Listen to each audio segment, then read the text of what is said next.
Hey there everyone. For those of you new to the channel, my name is Josiah and I trade stocks and crypto for a living. Hope you're having yourself a great weekend. We're getting ready to leave, take my son to his soccer game, but I wanted to get on here and talk a little bit. We got beautiful weather out here and our crypto portfolios are greening up as well. Now, we made some trades over the last couple of days. We bought some Ethereum, we averaged down on it some more. That's starting to pick back up a little bit. Bought some sand. That's starting to move up just a little bit. We bought some XLM, which is starting to move very nicely. And we were still holding some Algorand. All those are in the green today, looking good.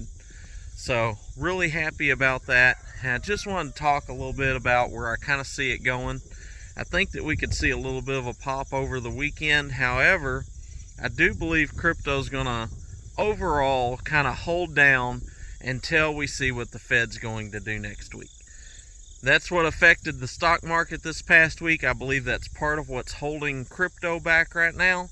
I believe if the entire investing community kind of gets a glimmer of hope when the Fed comes out, if you've been following me, you know I believe they're only going to do a 75-point rate hike. They're not going to do a 100-point rate hike. And if they do that, then we're going to see the markets green up, and I believe we're going to see crypto have a nice little pop all of a sudden. So we've been positioning ourselves accordingly. Make sure you keep following along, because over the next couple of days, we're probably going to be buying some more crypto if we get the opportunity. We're definitely going to be picking up some more stocks if we have continued sell-off on Monday and Tuesday. We already picked up some positions, and I've made some calls of some positions I believe that you could pick up yourself and make a good little return come about Thursday, as long as they do come out and do the 75-point rate hike.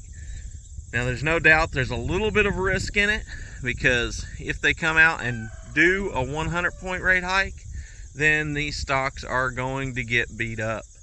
However, I believe the chance of that is highly unlikely. So I don't really like to speculate. I don't mind kind of taking a chance on something, but I'm not much of one to speculate. A lot of people would say this is a speculation play. I don't think it's a speculations play. I think it's a numbers play. I think the odds are in our favor that it's going to be a 75-point rate hike. And that's one thing I want to kind of clear up a little bit when it comes to trading. A lot of people say, well, it's just speculatory. And you could argue that it is. However, when you're looking, if you go to Vegas and you roll the dice, you have no control over that outcome. When you're trading in the stock market, the crypto markets, we have control. We have stop losses we can put in place. We have buy orders we can set. We have limit orders we can set. We have lots of things to control what we're doing. And most importantly, we can look at the odds of how things are going to move. And in this case, I believe that the odds is pretty much 90-95% that there's no way the Fed's going to do a 100-point rate hike. I know there's about 35% of people, if you look at the actual numbers, that believe it will.